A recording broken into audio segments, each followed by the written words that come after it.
Саламатсыздарбы? Жогорку кеңеш апта ичинде талкуулаган мыйзам долбоорлору, өзөктүү өзгөрүүлөр жана орчундуу маселелер парламент көрсөтүүсүндө чыгарылыштын кыскача мазмуну менен таанышып алыңыздар. Тармактык комитет бюджет мыйзамынын аткарылышы боюнча өкмөттүн отчетун кароодон баш тартты. Эмне үчүн маселе күн тартибинен алынууда? Я предлагаю поставить на повестку дня и снять отчет о бюджете исполнения. Өзгөрүүнү каалабаган профсоюздар ким үчүн иштейт? Парламент кесиптик бирликтерди коррупциялашкан уюм деп айыптады. Канча мүлк, профсоюз мүлкү сатылып кетти? 5-6 объект сатылды. Жер казыналар кантип казылып жатат? Тармактык комитет кеминдеги алтын кенди көрүп келди. Бул расход көбөйгөн, ар бир финансист, ар бир экономист түшүнөт, бул деген дивидендти кечирээк алуу деген болуп эсептелет. Экинчи Борбордогу облустук клиникалык оорукана кулап калуу коркунучунда. Саламаттык сактоонун талуу маселесин Кыргызстан фракциясы козгоду. Эгер бүгүн биз шуга катуу киришпесек, эртең бүт бузулгандан киришебиз. Транспорт, архитектура жана курулуш комитети 2018 жылкы бюджеттин аткарылышы боюнча өкмөттүн отчетун бир катар сын пикирлер менен кабыл алды. Мыйзам долбоору эсеп палатасынын аудити жөнүндө отчетун эске алуу менен каралды. Жол курулуш тармагына жалпысынан 2 миллиард 250 миллион сом бөлүнүп, анын ичинде транспорт министрлигинин борбордук аппаратын каржылоого 40 миллион сом, жолдорду кармоого 1 миллиард 875 миллион сом каралган. Талкууда депутаттар Бишкек, Карабалта, Жалал Абад, Маданият сындуу стратегиялык жолдордун курулушу узакка созулуп жатканын, көптөгөн каражаттардын иштетилбей калышын белгилеп, өкмөт мүчөлөрүн бюджетте тартип жок деп сындады. Ошол эле Маданият Жалал Абад жолу боюнча 3 жылдын ичинде бир кат жөнөтүлгөн. Финансовый институткачы бир кат 3 жылдын ичинде. Мана ошо хронология бар. Ошондой эле отношенияда бүт бардыгычы. Негизи өкмөттүн саясаты боюнча курулушу көп жылга туруп калган социалдык объекттерге артыкчылык берилиш керек болчу. Бирок өткөн жылда 33 жаңы объекттин курулушу башталганына эл өкүлү нааразылыгын айтты. Депутат Улукбек Ормонов тармактык комитеттин мурунку чечимдери аткарылбаганын сындады. Урматтуу коллегалар, мен суроолорума жооп алган жокмун. Бул 2018 жылдын отчет боюнча кандай баа бериштер азыр мен билбей турам. Комитеттин бир да чечим аткарылган эмес. 2018 жылдын бюджетинин аткарылышын экономикалык жана фискалдык саясат боюнча комитети дагы талкуулап, депутаттар өкмөт өкүлдөрүнүн жообуна канааттанган жок. Бир топ депутаттардын сунушу менен маселе күн тартибинен алынып салынды.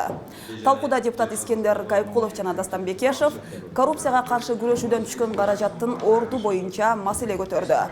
Депутат Кайыпкулов кустурулган акча бюджетке коюлбаганын көз боемочулук деп сыпаттады. Белгилей кетсек, коррупцияга каршы күрөштөн 1,5 миллиард сом түшкөн. Бул көз боемочулук бүт правоохранительный органдардыкы. Бул кадимки эле салык кызматынан алып келген справкалар. Салык кызматы баягы недоимканы өндүрө албай жүрөт, башкага ошого финполиция башка кошулуп барат дагы. Андан кийин справка айтат, биз чогуу кылдык дегенди депозитке түшүрүп жатат. Ал эми депутат Гүлшат Асылбаеванын суроосу дагы жоопсуз калды. Эл өкүлү айрым дары-дармектерди кошумча нарк салыгынан бошотуудан бюджет 1 миллиард сом жоготуп жатканын белгиледи. Анын айтымында салыктан бошотулган дары-дармектердин тизмесине бейтаптар үчүн өтө керектүү медикаменттер кирбей, тескерисинче витаминдер, стоматологиялык каражаттар кирип калган.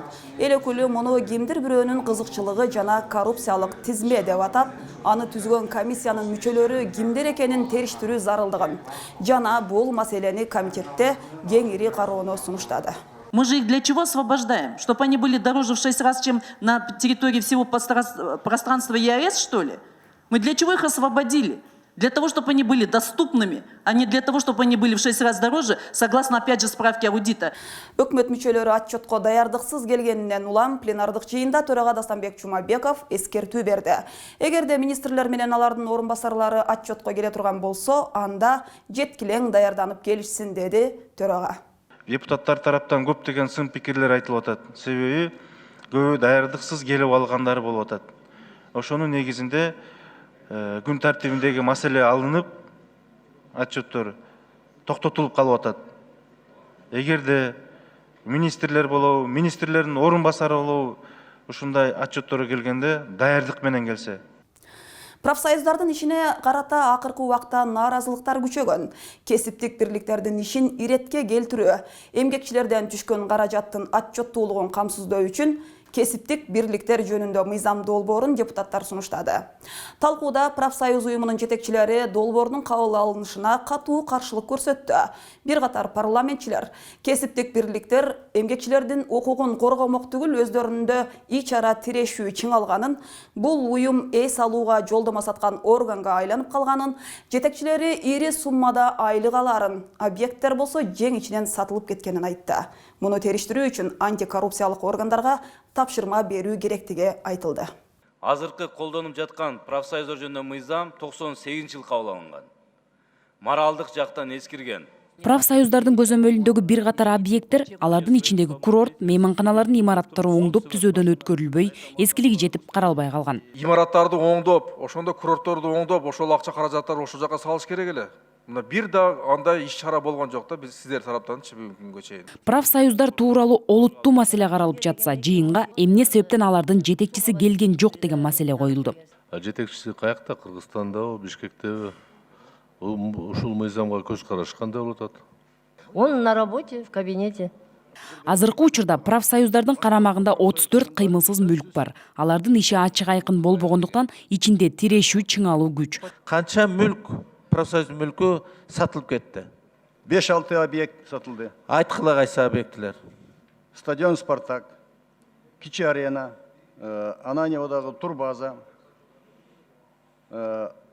Ноокаттагы Апшырата турбазасы жарактан чыгып калгандан кийин жери сатылып кеткен. Профсоюз азыр жарым-жартылай коррупциялашкан, жарым-жартылай коммерциялашкан, жарым-жартылай профсоюз уюм болуп калдыңар. 34 ишкананын бирөөнүнө инвестор тартылган жоксуңар. Үлгүлүү боло турган бир да ишканаңар жок. Мына жана КПД деп коет, 80 000 мугалимден 600-ü гана эс алынат экен. 1%ге жетпейт экен силердин эффектиңер. Бирок бул мыйзамда сиздерди ирет кап келбейт. Эл өкүлү ишке алууда 14 жаштан 65 жашка чейин деп гана чектөө киргизбей өзгөртүү кийирүүнү сунуштайт. Эмгек кодексинде жазылып турат, 65 жашта барып өргүгө кетет. Бул кырдаалга жараша келип, биз сунуш берип атабыз. Сураңыздар канча жылдан бери то профсоюзга төрөгө болот, то тармактыкка төрөгө болот. 30-35 жылдан бери жүргөндөр бар. Кесиптик бирликтердин жетекчилери негизги милдеттеринен четтеп, эс алуу, ден соолугун чыңдоо жайларына жолдомо сатуу менен алектенип калышкандыгы айтылып, бул тармак коррупцияга белчесинен батканы белгиленди. Мына канча деген соттошуп жүрөт биздин жарандар. Айлык майына боюнча, шарт боюнча ошол негизги милдетиңер. Силер бүгүнкү күнү путевка саткандан башка эч нерсе кылган жоксуңар. Мыйзамдын максаты профсоюздардын ишин ачык айкын көрсөтүп, түшкөн акчаларды соцфондко тикелей которуу. Ар ким чөнтөгүнө 200 000, 100 000, 70 000, 80 000 салбасын, калганы премия менен бөлүп албасын, мүлктөр сатылбасын деген сөзгө эмне каршыбызбы? Бул эмгекчилердин акчасы. Мыйзам долбоору боюнча көптөгөн талаш тартыштуу маселелер жаралгандыктан коррупцияга каршы күрөш боюнча кызматка иликтөө боюнча тапшырма берүү сунушталды. Менде ачык сунуш. АКСК тапшырма бербейликпи? Биздин профсоюздук бирликтердин бардыгын, акчаларын, имараттарын бир айдын ичинде текшерип туруп парламентке келбейби АКС? Депутаттар жооптуу кызматкерлердин профсоюздарга жылына канча акча чогулат, ай сайын кирешенин көрсөткүчү канча болууда деген суроолоруна жарытылуу так жооп ала албай коюшту. Жыйынтыгында мыйзам долбоору экинчи окууда колдоо тапты. Программаны улантабыз. Кыргызстан менен Түркиянын башкы көзөмөл органдары кызматташууну жакшыртуу боюнча бир пикирге келе аларына төрага Дастанбек Жумабеков ишеним артат. Бул тууралуу спикер Түркиянын жогорку кассациялык сотунун башкы прокурору Мехмет Аскаржаны кабыл алганда билдирди. Төрага Дастанбек Жумабеков Түркия өнөктөш катары Шанхай кызматташтык уюмунун алкагындагы жыйындарга жана ар кандай иш-чараларга жигердүү катышып келатканын белгиледи. Ошондой эле төрага Дастанбек Жумабеков түрк тилдүү мамлекеттердин кызматташтык кеңешинин башкачысы Багдат Амреев менен жолугушту. Бул жолугушуу түрк кеңешинин түзүлгөнүнүн 10 жылдыгына туура келгенине кубануу менен төрага түрк кеңеши 10 жыл ичинде алдыга коюлган максаттарды жүзөгө ашырууда эң мыкты аянт болуп калганын белгиледи. Сөз кезегинде түрк кеңешинин башкачысы Багдат Амреев түрк дүйнөсүнүн өнүгүшү үчүн кеңештин алкагында Кыргызстан жигердүү иш алып баратканын белгиледи. Ошондой эле түрк кеңешинин ишине Өзбекстандагы толук кандуу мүчө болуп киргени айтылды. Тараптар келечекте Түрк интеграциялык фондун түзүү тууралуу ой бөлүштү.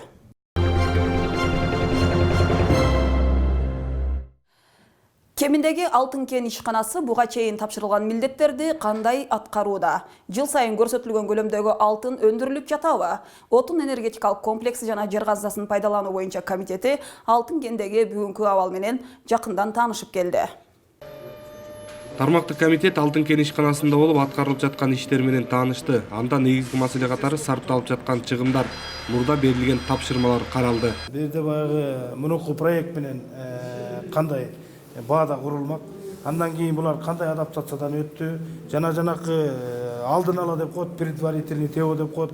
2012-жылы бул алтын кен ошол ТО менен 184 миллионго мындай каралган чыгашасы курулушу.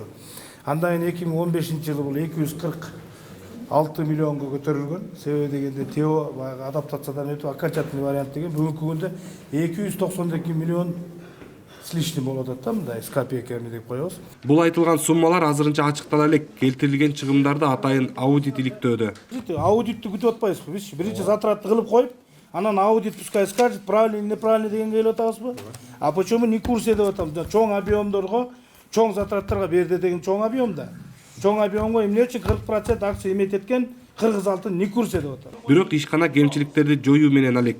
Маселен, лабораториялык иштер боюнча жакшы иштерди жүргүзүп жатат. Кыргызстанда аккредитованный 3 эл аралык деңгээлдеги ошол лаборатория менен иштешип атышат. Ошолордун берген жанагы лабораториядан чыгарган анализдин негизинде бүгүнкү күндө иш жүргүзүлүп атат. Мен ойлойм, бул жерде эч кандай жаап жашыруу деген болушу мүмкүн эмес. Себеби дегенде бул дүйнөдөгү 10 алдыңкы лаборатория болсо, ошонун 3-өө биздин ушул Кыргызстанда ошол бизге анализдер жасап берип атат депчи. Алтын кен ишканасы насыялык каражаттын негизинде ишке кирген.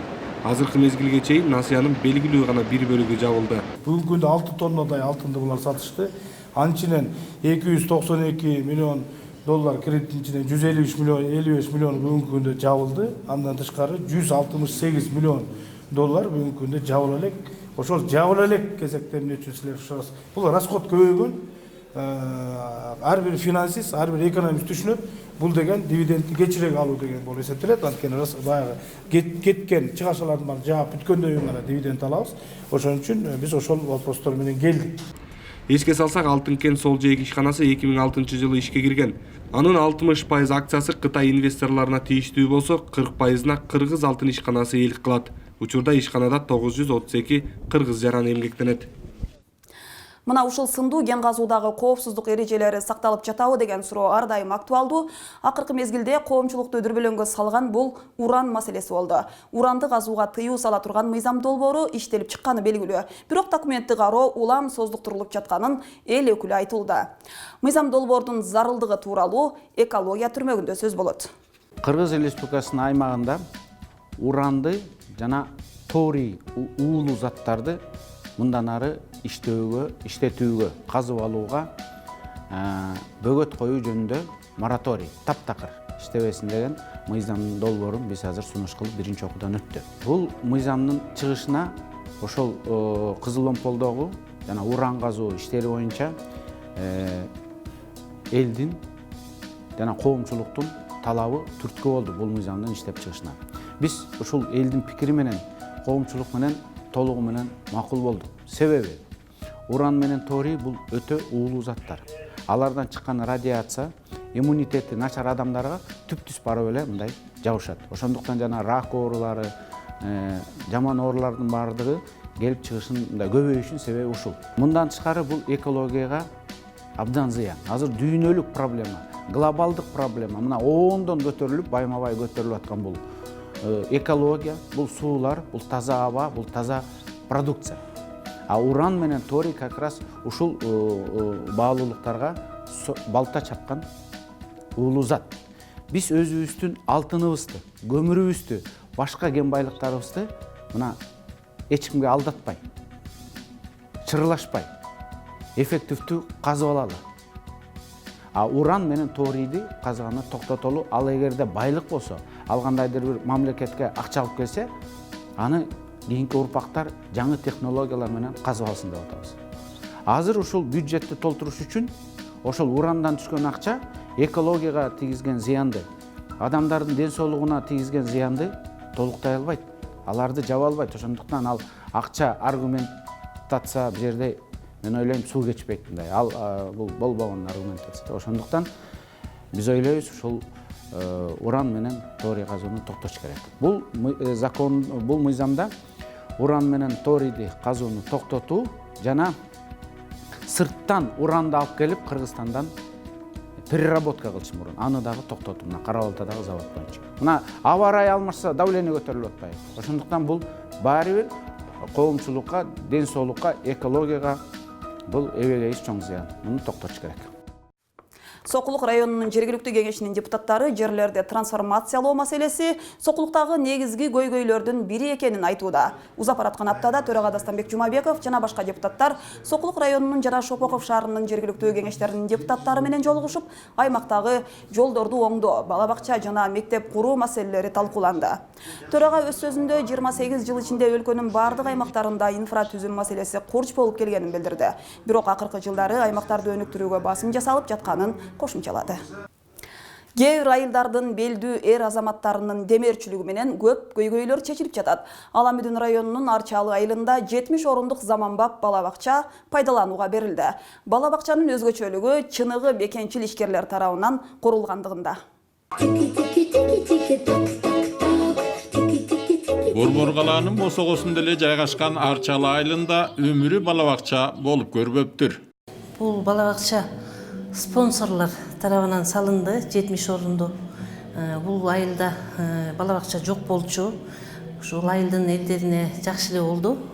Айтылган маалыматтарга таянсак, Бишкек шаарынын айланасындагы айылдарга бир топ жылдардан бери анча көңүл бурулбай келген экен. Кийинки 2 жылда ичине региондорду деп көбүрөөк көңүл бөлүп, эң обол ушул балдарга, мектепке, бала бакчаларга мына ушундай жакшы көңүл бөлүнүп атат. Район боюнча быйылкы жылы эле 6 мектеп, 3 бала бакча курулган. Ал эми айрыкча жаш үй бүлөлөрдүн талабын гана аттандыра турган бала бакчанын курулушу өзгөчө белгилеп кетүүгө арзыйт. Анткени бул бала бакча бюджеттен бир дагы сом албай, мекенчил жаштардын демөөрчүлүгү Жогорку Кеңештин депутаты Төрөбай Зулпукаровдун жетекчилиги менен курулган. Мамлекеттин бюджетинен же бир дагы кайрымдуулук фондко кайрылбастан чыныгы ушул жердин жарандары, биздин команда, биздин жигиттер чогулуп алып, бүгүнкү күндө баягы чыныгы мекенге болгон сүйүүсүн сиздердин астыңыздарда өздөрүнүн эмгеги менен билдирип, ушул мекеме курулуп отурат. Дагы бир айта кете турган жери бардык талаптарга жооп берген бала бакчанын курулушуна демөөрчүлүк кылган ишкерлерге эл депутатына айылдын ардагерлеринин ыраазычылыгы чексиз.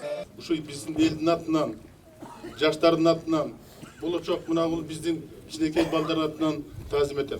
Ал эми элердин тилеги мына ушундай ынтымак менен тынчтыкка чакырган иштер көп болсо деген тилек. Азыр биринчи эле бизге эмне керек?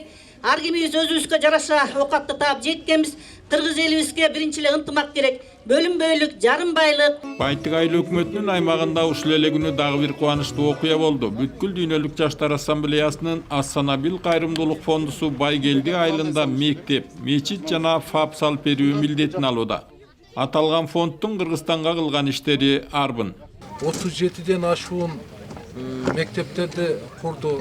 Азыр бүгүнкү күндө дагы мына Ысык көлгө, Баткен областына, Ош областына, Нарындын Кочкор районуна 34-44 койкалуу больницаларды, анан бир 100ден ашуун ФАПтарды, ушул 5000ге жакын кудуктарды чыгарып жүргөн. Ошентип Байгелди айылындагы мектептин курулушунун башталышын белгилеп, Жогорку Кеңештин депутаттары, Ас-Санабил фондунун жетекчилери, ардагерлер менен бирге иш башы кылып, жакшы тилек ниеттер менен капсула салышты.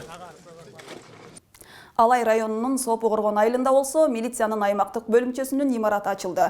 Бардык ыңгайлуу шарттар бар заманбап имарат Жогорку Кеңештин депутаты Улан Примовдун демөөрчүлүгү менен салынган. Ошондой эле өлөклүү ардагерлерди майрамы менен куттуктап кайтты. Бөлүм, түзөн, түстөр, түздөнү ортого. Өткөн кылымдын 20 жылдары салынган милициянын Сопу Коргондогу имараты жараксыз абалга келгенине көп эле жыл болгон. Жаңы имарат курууга башка мүмкүнчүлүк болбогондуктан аргалары түгөнүп, Жогорку Кеңештин депутаты Улан Пиримовго кайрылышкан. Көп жылдар бою кылмыштуулук менен күрөштө, коопсуздукту камсыздоодо өздүк курамга шарт жок болчу, чындыгын айтканда. Аталган милициянын бөлүмчөсү 15 миңден ашуун калк жашаган 2 айыл өкмөтүн тейлейт. Имараттын курулушуна элдин өтүнүчү регионду өнүктүрүү демилгесинин көтөрүлүшү себеп болгон. Өзүңүздөр билесиздер, президент тарабынан акыркы 2 жылдан бери ушул региондорду өнүктүрүү деп жарыяланып, бир топ иш-аракеттер болуп атат. Бир топ социалдык объектилер курулуп атат. Бунун баарын ушул биз жергиликтүү бийликке, жергиликтүү элге бир шарт болсун деп аракет кылып атабыз. Чынында депутаттын дарегине айыл тургундары, ардагерлер тарабынан ыраазычылык, алкоо кептер көп айтылды. Жылуу жумшак, бардык шарттары каралган. Ал турсун нөөмөткө тургандар үчүн жатаканасы да бар, аймактык бөлүмчө эми эл үчүн кызмат кылат. Түнү милиция жок деген маселе болушу мүмкүн эмес да. Ушул эле күнү Сопу Коргон айылында дагы бир кубанычтуу окуя болду. Айыл жаштары үчүн депутат демөөрчүлүк кылып жаткан спорт комплексинин курулушу башталды. Наркы 22 миллион сомду түзгөн бул имарат депутаттын айтканына караганда кийинки жылы буйруса пайдаланууга берилет. Жараткан бизге жар болуп, жадыбызда бар болуп, калбаса экен адамдар, картайган кезде кар болуп. Эл депутатынын сапары карыялар күнүнө түш болгондугуна байланыштуу. Алар үчүн майрамдык маанай тартуулоо максатында атайын белек-бечкектерди ала келиптир.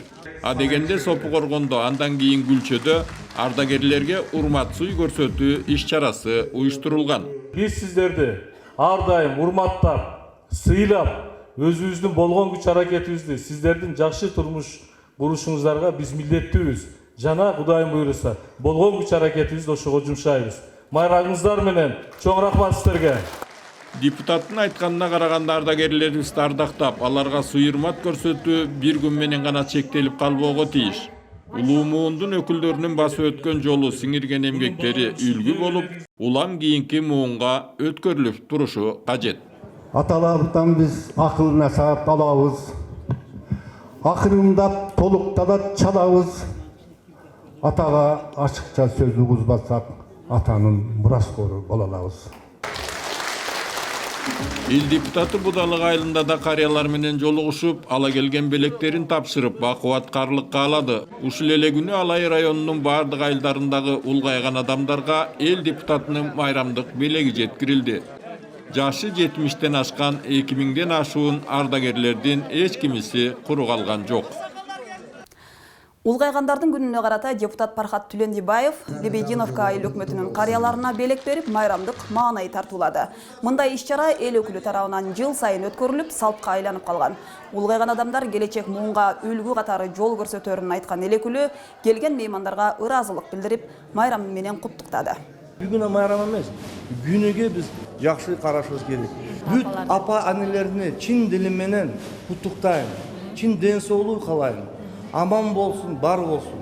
Allah Taala daim колдоп турsun.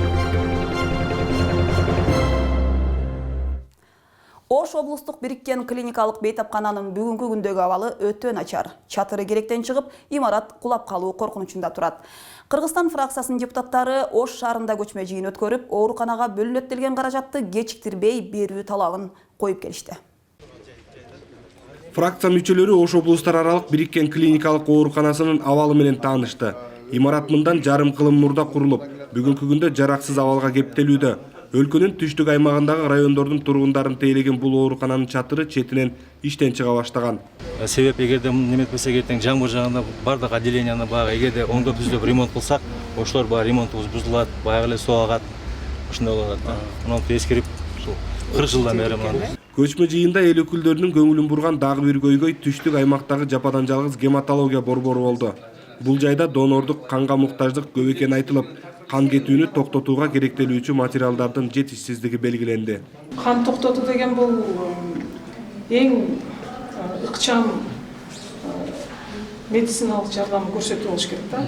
Ал эми биздин закон боюнча бекер көрсөтүлүш керек да жардам.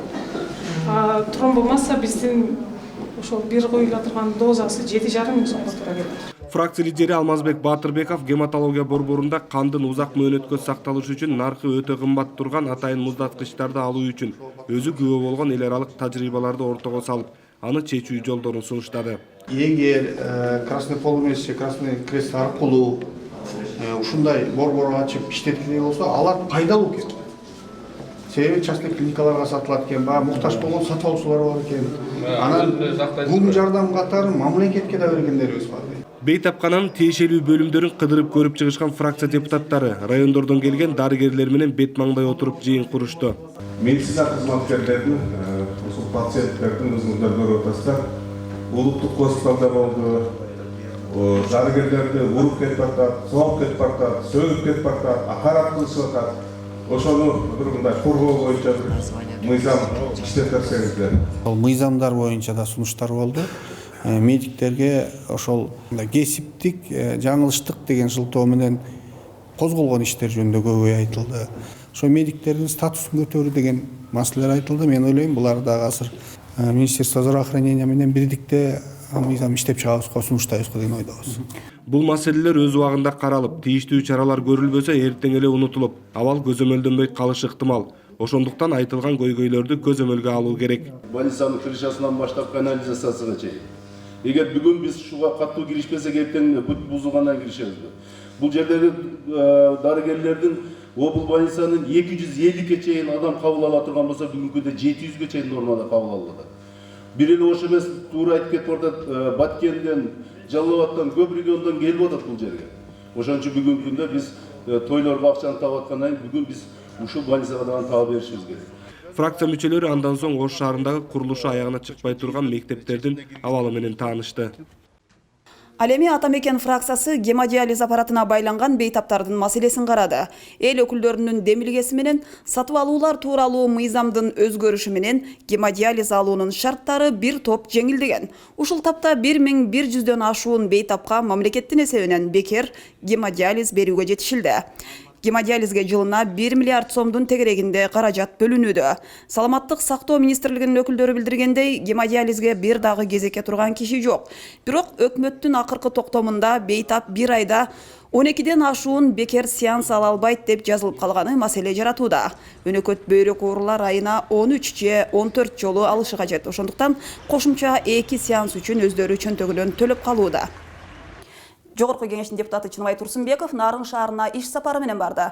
Анда Үсөн Асанов атындагы мектеп лицейинин 55 жылдык мааракесине катышып, Нарын шаарынын кышка даярдыгы менен жакындан таанышты. Турдакун Усубалиев атындагы борбордук аянттагы курулуш иштеринен дагы кабар алды. Дүйнөлүк масштабтагы окумуштуу Үсөн Асановдун ысмын алып жүргөн жатак мектептин түзүлгөндүгүнүн 55 жылдыгына арналып уюштурулган иш-чара лицейдин жетишкендиктери, окуучулардын, мугалимдердин ийгиликтери менен таанышуудан башталды. Акыркы жылдары окуу тарбия иштери жакшырып, билим берүүнүн сапаты жогорулаган.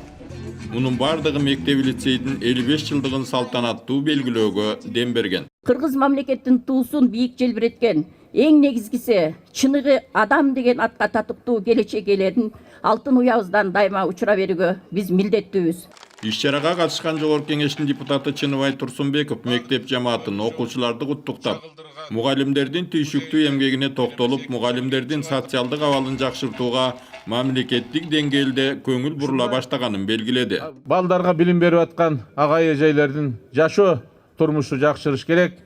Айлыктары мына жаңы эле мамлекет тарабынан, өкмөт тарабынан айлык 30%га көтөрүлдү.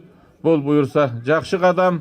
Сөзүнүн соңунда эмгеги сиңген мугалимдерге төраганын атынан Жогорку кеңештин ардак грамоталарын тапшырды.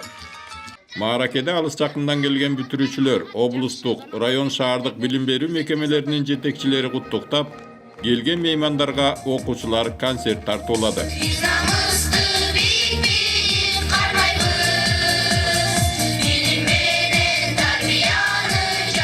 Ушуга эл депутаты Турдакун Усубалиев атындагы аянтта улуу инсандын 100 жылдыгына карата жүргүзүлүп жаткан курулуш иштери менен таанышты.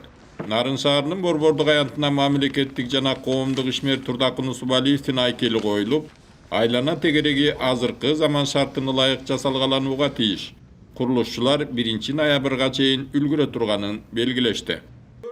Мындан тышкары Жогорку Кеңештин депутаты Чыныбай Турсунбеков Нарын шаарынын жылуулук борборуна барып, анын кышка карата даярдыгы менен таанышты. Корея үлгүсүндөгү жаңы от казандары орнотулуптур. Бул мурда 6000 тоннадан ашык көмүр болчу. Ал убакта объемубуз 17.000 гигакалорий болчу. Азыр 33.000 гигакалорий болду. Жаңы үйлөр кошулганына байланыштуу азыр 3.500 тоннага. То есть ошо кетип турган көмүрдүн жарымы менен экесе көп. Шаардын экологиясына зыян келтирбөө үчүн түтүндү суу аркылуу чыпкалап өткөрүүчү жабдууларды коюшкан. Эл менен болгон жолугушууда Нарын шаарынын борбордук жылытуу системасына муктаж үйлөр дээрлик толук камтылганы. Жоготуунун көлөмү дээрлик 2 эседен ашуун кыскарганы маалым болду. Депутат тарабынан көмүр менен камсыздоону ыкчамдатуу зарылдыгы белгиленди. Кыш быйыл катуу болчудай болуп турат. Чындап эле көмүр боюнча тартыштык байкалып турат. Силер эми 40% камсыз болуп турсуңар. Кыштан амелесен чыгара турган силерсиңер, силер жакшылап иштеп, шаардын элин жылуулук менен камсыз кылсаңар, анда менимче шаардын эли ыраазы болуп, үшүбөсө кышында. Демек, силердин коллективге ыраазы болот. Жылуулук тармагынын кызматкерлери эл депутатына эч кандай өтүнүч билдиришкен жок. Тескерисинче депутаттын көмөгү менен жетишкен ийгиликтерин айтып, ыраазычылык билдиришти. Мына ушул сыяктуу эл өкүлдөрү өз көзү менен көрүп келген оор проблемалар аркыл маселелер саатында өкмөткө угузулду. Эшикте 21 кылым, бирок жарыгы жок айылдар бар. Түптөгү Каркыра айылындагы балдар эски мончодо окуп жатышат. 500 окуучуга ылайыкталган мектепке 3000дей бала окуйт. Чек арадагы чырдан улам каза болгон аскер адамдын үй бүлөсү учурда батирде баш калкалоодо. Алардын турак жай көйгөйүн чечип берүүнү эл өкүлү суранды. Мамлекетибиз үчүн өз өмүрүн берген патриотубуздун үй бүлөсүн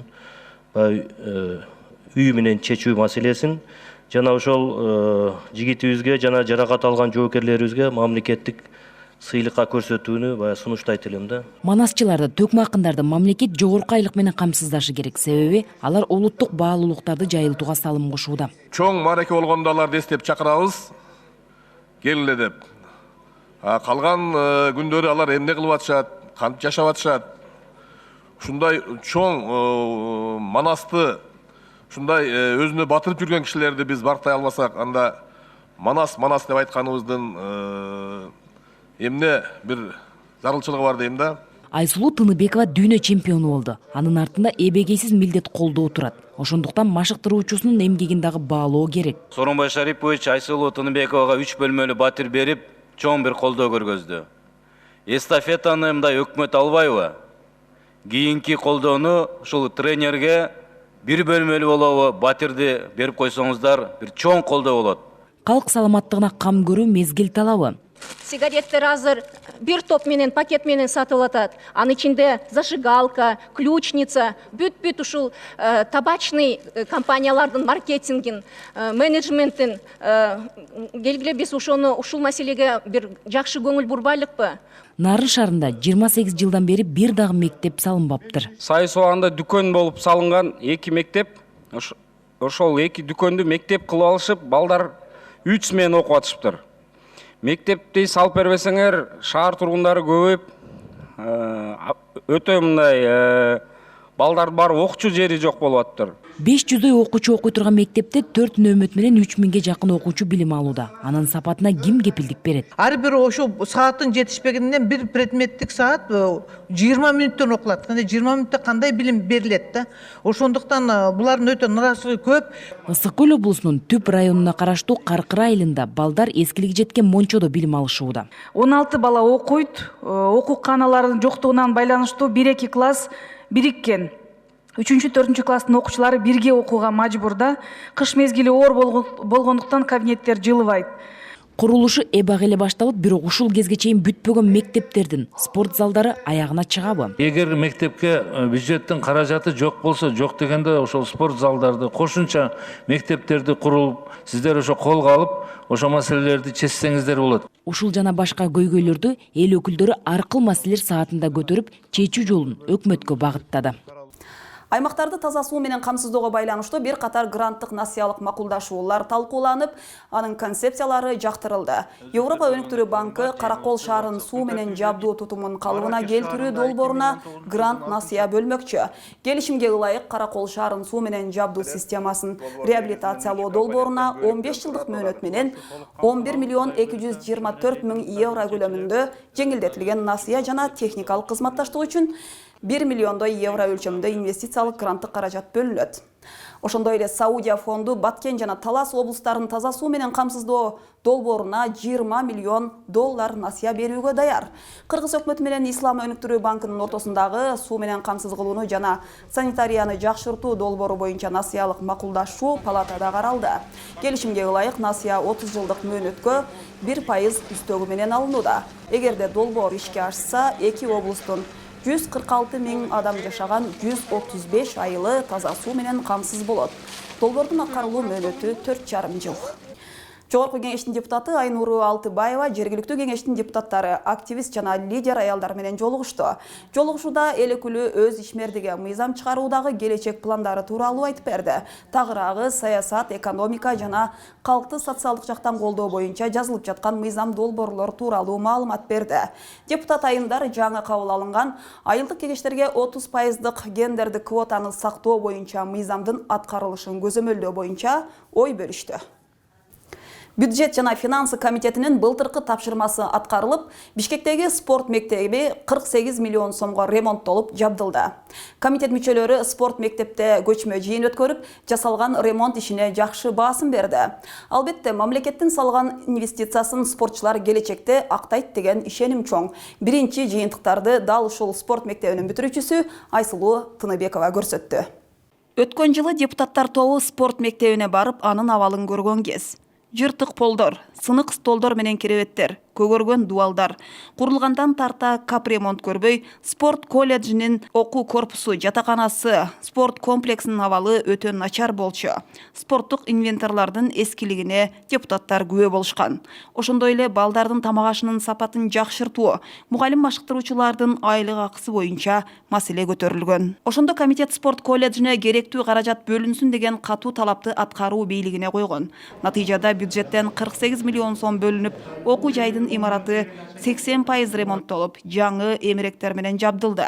Каражатты үнөмдөп, толук жетишип, көз көрүнөрүлүк мындай башка бул жер эмес, Кыргызстандын башка дагы ушул мектептерине үлгү боло турган жакшы мектеп куруп коюптур. Эл өкүлдөрүнүн катуу эскертүүлөрүнөн кийин спорт мектебиндеги балдардын тамак ашы дагы бир топ жакшырган. Антсе да депутат Максат Эгембердиевдин пикиринде спортчу окуучуларга берилүүчү тамактын калориясын дагы көтөрүү кажет. 213 сом экен бир спортсменге. Азыр медиктердин атайын негиздемеси бар. Канча калория спортсмен бир күндө жеш керек, ошончо энергия таратагларын ошону восстановить этиш үчүн. Ошо нормаларды эгер биз кармасак, булардын ийгилиги мындан да чоң ийгиликтерди жаратат деп ишенебиз. Кусаңар тоюп атабы? Максат турган жерлер кандай болуп калды? Анда биз Азия менен дүйнөнү утабызбы? Олимпиаданы утабызбы? Бул балдардын арасында балким келечек чемпиондор, олимпиада жеңүүчүлөрү тургандыр. Алардын ар биринин максаты бүгүнкү мамлекеттик камкордукту алтын күмүш медал менен кайтаруу, Кыргызстанды дүйнөгө таанытуу. Тамактар да жакшырды, ремонттор жакшы өзгөрүп тургандай эле. Өзгөрүү болупту, өзгөрүү аябай болдучу. Формалар жакшырылды аябай барыбызгачы. Залдарыбыз ремонт кылып берди, өзгө тренировкаларыбызга баары ыңгайлуу болупту. Айсулуу Тыныбекова өзү белгилегендей, анын алтын уясы ушул спорт мектеби. Жаш спортчуларды шыктандырган дүйнө чемпиону комитеттин жыйынына келип, кыргыз спортун өнүктүрүү боюнча пикирин билдирди. Чет өлкөлөргө барып келип атабыз. Ал жактагы спорт комплекстерин көрүп алып, аябай ичиң ачышат, чындыгында айтканда. Ыйлагым деле келет. Бизде деле ушундай условиялар болсо, ушундай чоң спорт аренада керек бизгечи. Жанагындай дүйнөлүк чемпионат өткөрүш үчүн, чемпионат Азияларды өткөрүш үчүн бизде ушул күнгө чейин бир дагы спорт аренабыз жок. Спорт колледжинин эмгек жамаатынын экинчи эңсөөсү заманбап спорт арена. Окуу жайдын директору Кадырбек Ергешев спорт аренасын курууга жер аянты даяр дейт. Комитет мүчөлөрү спорт колледжде окуган балдардын тамак ашына бөлүнгөн каражатты кайра карап чыгуу, мектептин ичинде медициналык пункт ачуу, спорт аренасын куруу үчүн анын долбоорун иштеп чыгуу тапшырмасын берди. Анын аткарылышын тармактык комитет көзөмөлгө алмакчы.